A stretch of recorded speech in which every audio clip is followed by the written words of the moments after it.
The wind in North Dakota doesn't just blow, it howls. It sweeps across the empty plains like it's chasing something no one else can see. When I first stepped off the Greyhound at the edge of town, I thought maybe the wind was trying to warn me. Maybe it was trying to keep me from going any further, but I ignored it because I was broke, desperate, and too damn tired to care. The job listing was simple. Help wanted, night bartender at the Dusty Trail Bar, room and board included, good pay, no experience necessary. It sounded like a scam, but it was the only reply I got after weeks of applying everywhere. The email I received from a man named Roy said to show up by Friday at 5 p.m. sharp and ask for him directly. That was it. No phone call, no interview. Just show up. The Dusty Trail Bar was a squat, weathered building sitting alone on the edge of a 2-lane highway with nothing but dirt fields and barbed wire fences stretching out on all sides. The wooden sign swinging above the porch looked like it hadn't been repainted since the 80s. A few beat-up pickup trucks lined the gravel parking lot, and the smell of stale beer and something older hung in the air as I stepped through the front door. Inside, the place was dim, lit mostly by neon beer signs and a single overhead light near the jukebox that flickered every few seconds. A few locals sat hunched at the bar, their faces turned downward like they'd seen too much for one lifetime. One guy in a cowboy hat nursed a whiskey with the same dedication a priest might reserve for holy wine. No one spoke. No one even looked at me.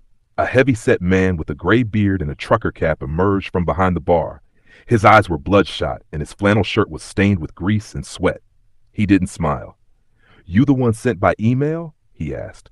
"Yeah, I'm Eli." He nodded once. "I'm Roy." He didn't shake my hand. Instead, he slid a piece of paper across the counter toward me. It was yellow, like it had been sitting in a drawer for decades. At the top, in faded ink, it read, "Rules for working the night shift at the Dusty Trail Bar." I almost laughed. I thought it was a joke. "You want me to read this now?" I asked. "No," Roy said flatly. "You want the job. You follow those rules. Every night. No questions. You break even one, you're gone. You might not even get the chance to leave." That made me pause. Roy glanced toward the jukebox light, which had just flickered off completely. "I mean it." I took the paper and stuffed it in my coat pocket, unsure whether I was dealing with a lunatic or a man running an unusually intense bar. He led me around back to a narrow staircase that creaked as we climbed. Upstairs was a single apartment with a bed, a kitchenette, and a bathroom. It was old and smelled faintly of mildew, but it was better than the streets. "You start tonight," Roy said. "Midnight to 6. I'll be gone by then. You'll be alone." That wasn't what I expected. "What about security? Cameras?" He shook his head. "Just you, the customers, and the rules." He left without another word. I dropped my duffel bag on the bed and pulled out the list. The paper felt weird, thick and oddly warm, like skin left too long in the sun. The rules were handwritten in shaky block letters. There were 7 in total. 1, lock the front door at exactly 12:05 a.m. Not before, not after. 2, the man in the tan trench coat will arrive between 12:10 and 12:20. Do not speak to him. Just pour him a double rye and leave it on the end of the bar. 3, if the jukebox starts playing a song by itself, unplug it immediately. If you can't, cover your ears and hide behind the bar. Do not listen to the lyrics. A woman in a red dress may ask you to walk her home. Do not leave the bar. Offer her a drink and say, "I'll call you a cab." If she insists, go to the storage closet and lock yourself inside until sunrise. 5, the mirrors behind the bar should be covered with a black sheet after 1 a.m. Don't look into them after that. 6, if a man comes in bleeding and asks for help, clean his wounds but never offer him water. He'll ask 3 times. Say no every time. 7, if at any point the lights go out and you hear footsteps behind you, do not turn around. Wait exactly 1 minute before moving. I read the list twice, then once more, slower. I couldn't tell if it was a twisted prank or if Roy had hired me into some sort of underground immersive theater gig. Still, I wasn't about to walk away from free rent and a paycheck, no matter how weird the job seemed. By the time midnight rolled around, the bar was empty, except for one old man asleep in a booth and a jukebox that hadn't played a note all night. I stood behind the counter. nervously checking the time on the dusty clock above the beer taps. When the second hand ticked to 12:05, I walked to the front door and locked it with a heavy click. It felt final. At 12:14, the man in the tan trench coat arrived. I didn't hear him come in. I just looked up, and he was already standing at the bar. He didn't blink. His coat was buttoned all the way up despite the warm night. His face was pale and expressionless. Without a word, I poured a double rye and slid it to the far end of the counter. He picked it up, downed it in one long gulp, and then disappeared into the back corner booth without making a sound. I didn't even hear his boots on the wood floor. At 12:47, the jukebox clicked on. The song was slow and scratchy, like it had been pulled from an ancient vinyl. The lyrics were faint at first, something about a girl lost in the wheat fields. I rushed over and yanked the cord from the wall, but the music didn't stop. It only got louder. My ears started ringing. My eyes watered. I dropped behind the bar and clamped my hands over my ears, but the song kept burrowing into my brain like a whisper on fire. I could almost feel something moving just behind me, breathing down my neck. Then, just like that, it stopped. The silence was worse. I stayed crouched there for a while, heart pounding, until I dared to look up. The jukebox was dark again. The man in the trench coat was gone. At 1:02, I remembered the mirrors. I grabbed the black sheet from under the bar, just where Roy said it'd be, and covered the long strip of mirror behind the liquor bottles. As I draped the cloth, I caught a glimpse of my reflection, and I swear, for a split second, it blinked at me. But I hadn't blinked. At 2:20, the woman arrived. She was tall, with long dark hair and a red dress that shimmered under the flickering bar lights. She didn't sit. She didn't speak. She just looked at me with eyes that felt too wide, too shiny. "Walk me home?" she said finally, her voice soft and flat. I shook my head. "I'll call you a cab." She smiled, not kindly. "I'd rather you." I didn't answer. Instead, I backed away, nearly knocking over a bottle of whiskey, and sprinted to the storage closet behind the kitchen. I slammed the door shut and locked it, my hands shaking. Outside, I heard the bar stool scraping across the floor. Then a voice, closer now. "Walk me home." I didn't move. I didn't breathe. For hours, I waited in that dark closet. I didn't come out until the sunlight filtered through the cracks in the boarded-up windows. The bar was empty, clean, like nothing had happened, but I knew it had, and that was just my first night. I didn't sleep when I got back upstairs. I laid down, sure, but my eyes wouldn't shut, and when they did, they twitched under my lids with flashes of that red dress, that jukebox music, and the man in the trench coat who never made a sound. I sat there with the list of rules in my hand like it was some kind of religious text. I read them again, not because I needed to memorize them, but because I needed to convince myself they were real. By noon, I stumbled downstairs, half-starved, hoping for some instant coffee or bread in the kitchen behind the bar. Instead, I found Roy. He was already wiping down the counter with a rag that looked older than me. When he saw me, he didn't smile. Didn't say good morning either. "You followed them," I nodded slowly. "Yeah, I think so." He grunted like that was enough and tossed me a pack of crackers. "You get past the first night, you're doing better than most." "How many others?" I asked, peeling open the plastic. Roy didn't look up. I sat on a bar stool. Was that woman real?" "She's been here longer than the bar," Roy said. "Hell, longer than this whole damn town. She shows up sometimes. Some nights she don't." I wanted to ask more, but his tone made it clear I shouldn't. Instead, I asked about the man in the trench coat. Roy just shook his head. "You'll lose your voice if you speak to him, and your face if you try to see where he goes after." That shut me up. The daylight hours were uneventful. A few old-timers came in for burgers and beers. One guy tried to flirt with the jukebox, and I almost knocked his beer over lunging to unplug it before it played. He laughed. I didn't. At 11:50 p.m., Roy stood and grabbed his keys.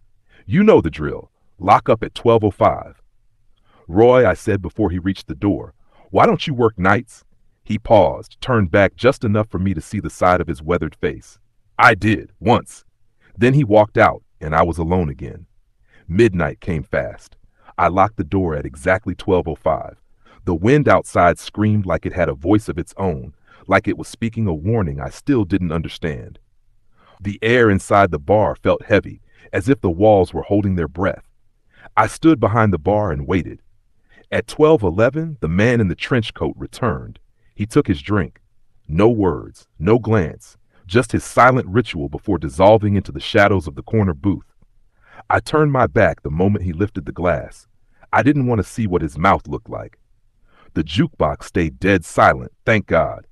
But at 12:36, the lights flickered once, twice, then went out.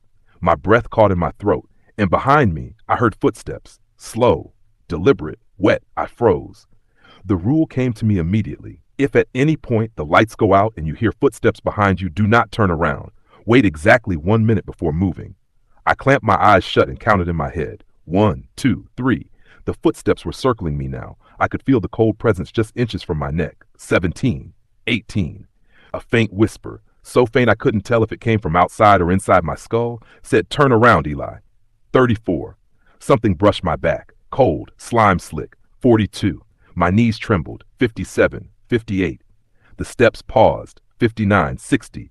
I opened my eyes slowly. The lights flickered back on. The bar was empty. I turned around, nothing, but I could smell something metallic and rotting, and on the counter was a wet black handprint, too big to be human, too crooked to be natural. I wiped it away with shaking hands and whispered to no one in particular, "Screw this." I nearly bolted then, nearly walked out the back door into the freezing night, and never looked back. But when I glanced at the sheet of rules again, I saw something new, something I hadn't noticed before. Below Rule 7, in faded ink, a new line had appeared. Shustra 8. The phone will ring at 3:33 a.m. Do not answer it. If you do not believe what it tells you. I swear it hadn't been there before. I would have remembered. I ran my finger across the ink. It was fresh, still wet. I stared at the landline mounted to the wall by the beer taps. It hadn't worked earlier in the day. The line had been dead. But now, I didn't sit down.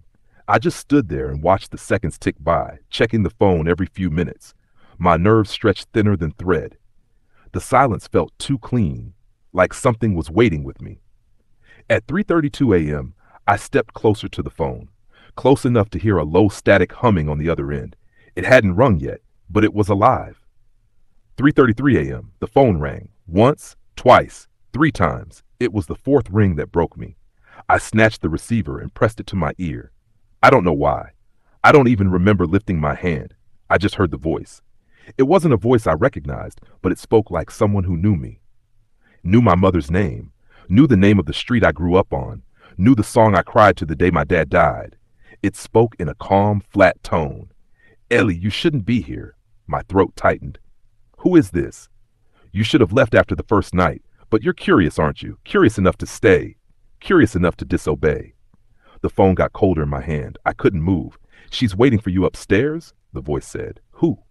"You already know." Click. The line went dead. I stared at the receiver for what felt like hours, then slowly placed it back on the hook. My fingers were numb. My mind was worse. Something told me I'd just broken a rule even worse than the ones written down. I didn't want to go back upstairs, but when the first light of dawn broke over the dusty plains, I had no choice. The bar was silent. So was the hallway. I unlocked my apartment door and pushed it open. The room was empty, but my bed was made. Perfectly. And on the pillow sat a red ribbon, neatly tied, still warm. I didn't touch the ribbon. I stood in the doorway, staring at it like it was a coiled snake, waiting to strike. The room was cold, colder than it had any right to be in July, and the air carried that same scent I'd noticed behind the bar when the lights went out. Metal. Decay. Something ancient.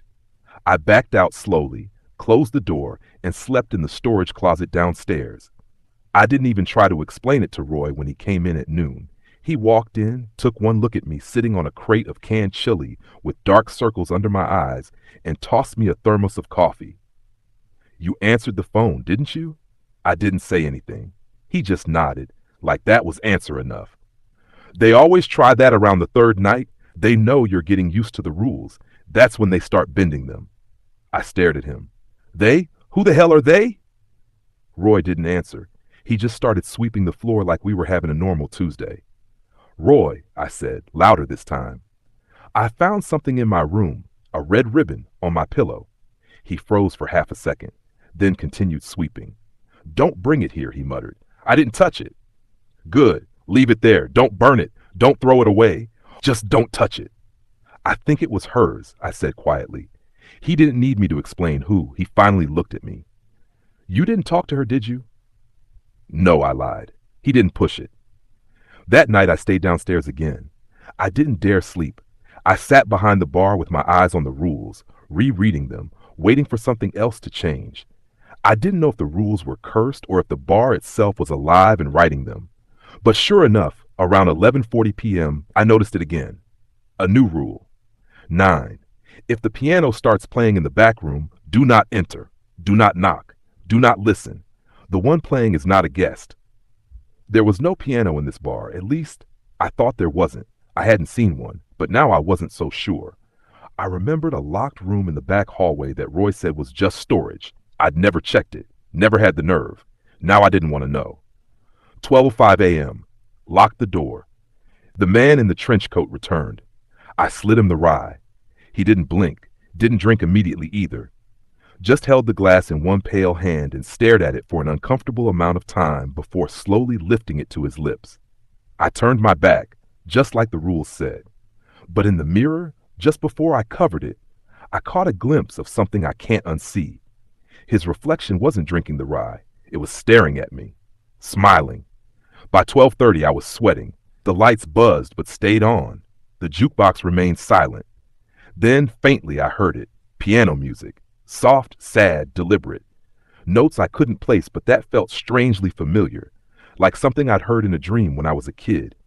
It drifted in from the hallway behind the kitchen, the hallway with the locked door. I stood frozen. The urge to follow it was strong, like a hook in my gut pulling me toward it. My feet started moving on their own, step by step toward the sound. Each note echoed through the hallway like it was inside my head. I made it halfway before the sound stopped. Silence. And then, knock knock. Something knocked on the inside of that door. 2 slow knocks. Then a voice. Eli, my name, gentle, like someone I trusted. I didn't answer. I didn't move. Then again, Eli, it's me. Please let me out. The voice was familiar, too familiar. It was my mother's voice, but that was impossible. My mother had been dead for 5 years. My hands trembled. I reached into my pocket and pulled out the list. My vision blurred and I blinked hard. Do not knock. Do not listen. I stuffed the list back into my coat and turned around. I ran. I sprinted back to the bar, heart slamming in my chest, and dove behind the counter. The lights flickered. For a moment, I swear I saw shadows crawling up the walls. Then everything went quiet again. I stayed under the counter for a while, head between my knees. I didn't know how much more of this I could take. Every night was worse. Every night the rules got longer. Every night the voices got closer. At 3:33 a.m. the phone rang. I didn't answer. Instead, I screamed at it. Shut up! It stopped on the 4th ring, but that only made me feel worse. At 4:06 a.m., I saw movement outside the bar. Through the grimy front window, a figure stood under the flickering porch light, watching. I stepped forward slowly and saw it was the woman in red. She didn't move, didn't blink. She just raised one hand and held up the ribbon I found on my pillow. Then she tied it slowly around her wrist, like a promise. She stayed there until dawn, and I couldn't bring myself to look away.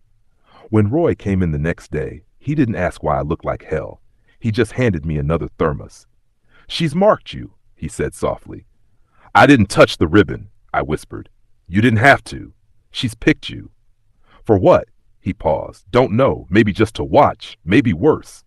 I didn't speak after that. I just went upstairs, hoping maybe the ribbon was gone. It wasn't. There were 2 of them now. That morning when I opened the door to my apartment, I knew something had changed. Not just because there were 2 red ribbons now, both tied perfectly side by side on my pillow, but because the room felt occupied, like someone had been living in it while I was gone. The faint scent of roses lingered in the air, and the mirror above the sink had condensation on it. Even though I hadn't used the shower, I backed out without touching anything and locked the door behind me. I didn't go back up the rest of the day. Roy was in his usual spot behind the bar, sipping coffee and staring into space like he was trying to forget something that wouldn't let him. I need answers, I said. No, you need to follow the rules. He replied without looking at me. Roy, there were two ribbons. Now she's not just haunting the bar, she's coming up there. He set down his cup slowly and leaned across the counter. She doesn't haunt the bar, Eli. She owns it. This place is older than it looks, older than this town. She's not a ghost. She's a presence, a ritual, a hunger that wears a dress and a smile. My stomach turned. Then what are the rules for? I asked. To keep her entertained, Roy said, and to keep you alive. And the others? The man in the trench coat, the piano? Those are parts of her, echoes, things that got too close and were reshaped like melted wax. I felt like vomiting. I want to leave, Roy nodded. Then leave. I blinked at him. Seriously? You're not locked in here, Eli, but if she's marked you, he paused, she might not let you go. I didn't wait. I didn't pack. I walked out the back door and down the highway, thumb out, waiting for a ride. The wind howled like it always did, and the bar behind me grew smaller with every step. I must have walked for 2 hours without seeing a single car. That's when I noticed the sign. It was rusted, crooked, barely legible. Dusty Trail Bar 2 miles ahead.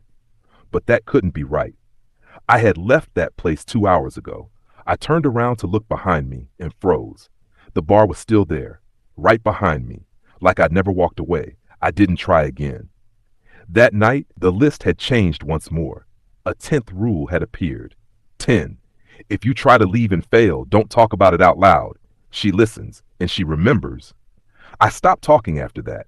I kept to myself. I served drinks. I locked the door at 12:05. I poured the rye for the trench coat man. I covered the mirror. I unplugged the jukebox. I stayed away from the piano room. I didn't answer the phone. But the bar changed anyway. Things became unstable. The clocks would jump hours ahead in seconds. The walls groaned like they were breathing. One night, I saw a man walk into the restroom and never come out. When I checked, the stalls were empty, but his drink was still half full on the counter. Another time, I looked in the mirror before covering it, and my reflection didn't copy me. It just smiled and held a finger to its lips.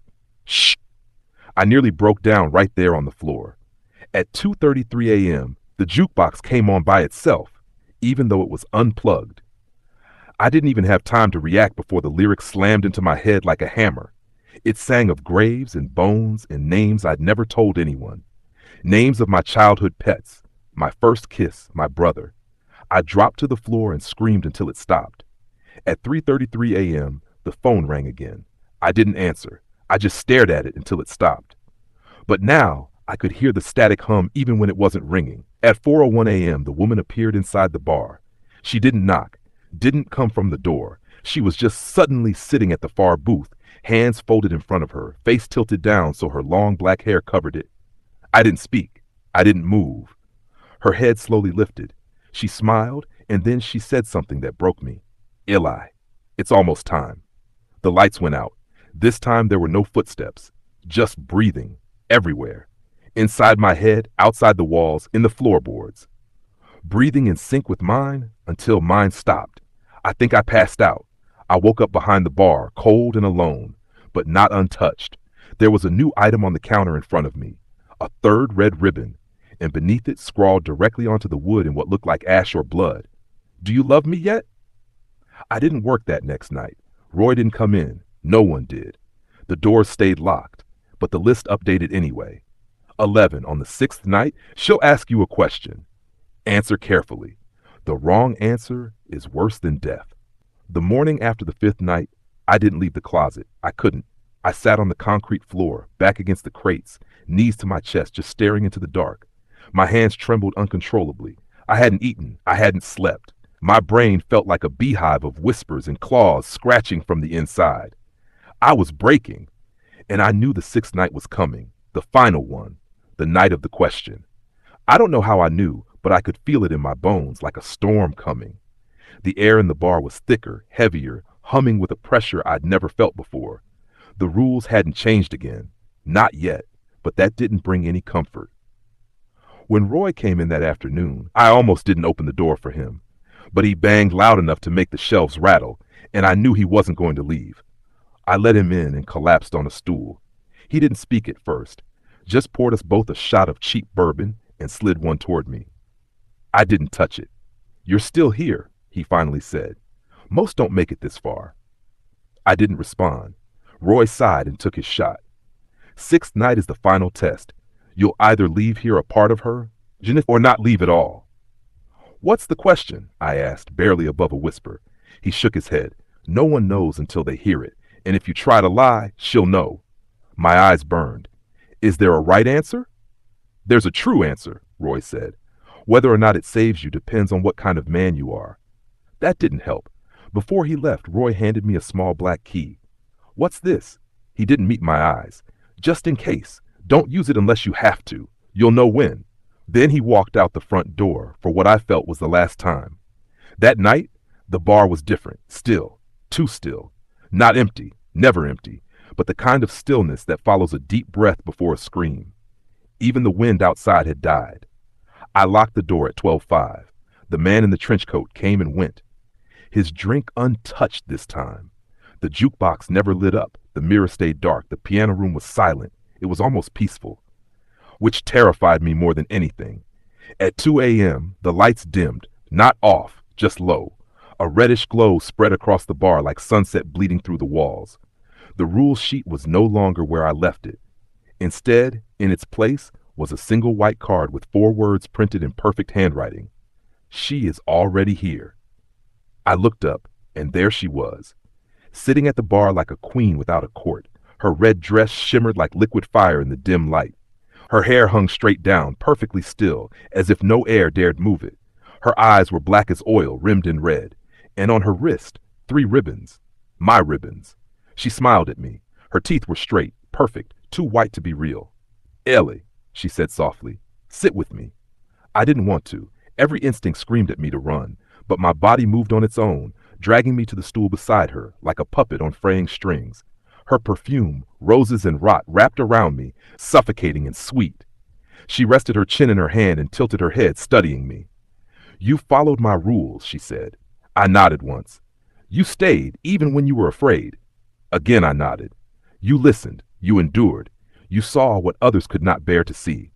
My voice was weak, but I managed to ask, what do you want from me? She leaned in close. Her lips were inches from mine. I want the truth. She slid something across the bar, an old, cracked photograph. It showed a young boy, maybe 10, standing outside a small house. Next to him was a woman with sad eyes and a bruise on her arm. My stomach dropped. It was me and my mother. I hadn't seen that photo in years. I didn't even know it still existed. Do you love her? She asked. I blinked. What? Do you love her? She repeated. The woman in that photo, your mother. The one you left alone when you ran, the one you stopped calling, the one who died in a hospital bed without you by her side. Her voice wasn't cruel. It was calm, even gentle. That made it worse. My throat tightened. I wanted to lie, but I knew I couldn't. I don't know, I said. I did. Once, but I was angry. I hated her for staying with him. I hated her for being weak. And then when she was gone, I hated myself for not forgiving her.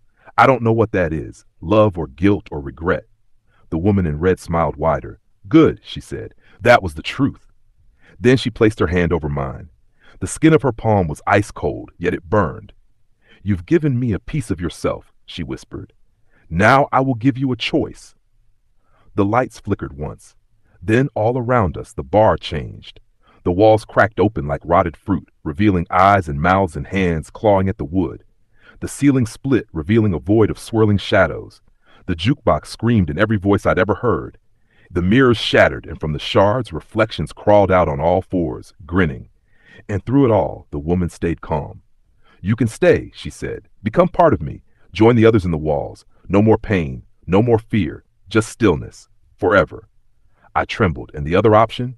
She smiled again. Use the key. Unlock the back door. Run. If you make it to sunrise, you're free. I reached into my coat. The key was there. Heavy, cold. I looked into her black eyes one last time, and I ran. I sprinted through the kitchen, past the piano room, which now throbbed with sound. I didn't look in. I didn't listen. I found the back hallway, now warped and endless, like it had grown longer while I worked there. Doors lined the walls, doors I'd never seen before. Some banged from the inside, some wept. I didn't stop. At the end, I found the door. Old. Iron. Locked with a single black keyhole. I shoved the key in. Twisted. The door creaked open, and behind me, I heard her voice one last time. Run, Eli. The door opened with a groan that felt like it came from the earth itself. I didn't look back. I couldn't. If I did, I knew she'd be there, her smile waiting to drag me back into that bar of horrors. So I ran. The outside air hit me like a punch, cold, dry, and thick with the smell of ash. But it was real, or at least it felt real. The night sky stretched above me, but it wasn't how I remembered it. No stars, just dark clouds swirling like ink dropped into water, lit from within by silent flashes of red lightning. My boots hit dirt, then gravel, then pavement. The cracked old highway that led away from the bar stretched ahead. Endless. But I could see a faint glow far off in the distance. A light. Maybe a town. Maybe salvation. My lungs burned. My legs felt like concrete. But I ran anyway. Behind me, the wind screamed to life. It howled with her voice. Ely, it was coaxing, sweet, and layered beneath it were hundreds of other voices. Some male, some female. Some crying, some laughing, some mine. I picked up speed, heart pounding. The gravel cut through my soles, and I stumbled more than once, but I kept moving. A sign whizzed past in the darkness. Dusty trail bar 3 miles ahead. My legs buckled. I had left it. I was running away. I couldn't be getting closer. The wind grew louder. It twisted into words. Turn around, Eli. I love you, Eli. Stay. I stuffed my fingers into my ears and screamed as I ran, trying to drown it all out. But her voice was inside my head now, sliding into the cracks of my mind like oil seeping into fabric. You were always mine. The road twisted in impossible ways. One moment it was straight, the next it coiled like a serpent beneath my feet. The sky warped above, swirling faster. The red lightning flashed in rapid bursts now, revealing shadows running beside me. Long limbs, bent necks, toothy grins. But they never touched me. They were just keeping pace. And then I saw it. The bar. In front of me. The same crooked sign. The same rusted door. I stopped. My legs collapsed under me, and I hit the ground hard, gravel biting into my palms.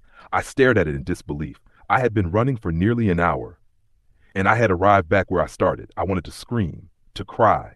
But no sound came out. Only shaking breath. The porch light above the bar flickered. Then I heard it. Footsteps behind me, slow, measured, not hers, someone else. I turned. Roy. Standing in the dark, lit only by the twisted sky. But it wasn't really Roy. His face sagged in places. His eyes were empty sockets. His flannel shirt was torn, revealing ribs underneath. Not bones, polished, splintering. Like the bar had carved him from itself. I told you, he rasped. Most don't make it. I crawled backward. You said I had a chance. I lied. She lets us lie sometimes. He smiled, or tried to. Half his mouth didn't move, because hope tastes better when it's fresh.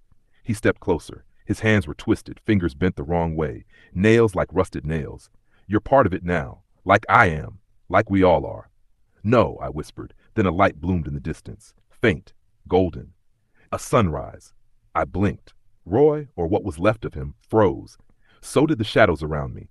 And then they screamed, a high-pitched, inhuman wail that made my ears bleed. The bar caught fire, fast.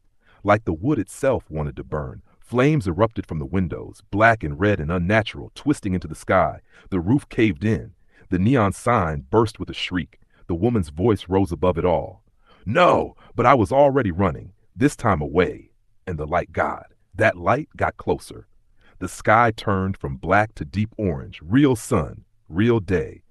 I crossed the tree line just as the road behind me split open. Fire belched into the air. The dusty trail bar vanished in a cyclone of smoke and screaming. Then silence. When I woke again, I was in a hospital bed. The nurse told me they'd found me passed out near an old fire road 20 miles from the nearest town. I was dehydrated, raving, covered in soot. The bar? There was no record of it. No one in the area had heard of a dusty trail bar. But I didn't argue. I didn't speak of it for a long time. Until now. It's been 3 months. I've moved, changed my name, tried to forget, but I still find ribbons tied to my doorknob, inside my mailbox, wrapped around my pillow when I wake up. 3 so far, just like before. And last night, I heard the jukebox, not playing, just humming, waiting. And I know what it means. She remembers, and she's coming back for her answer. The end.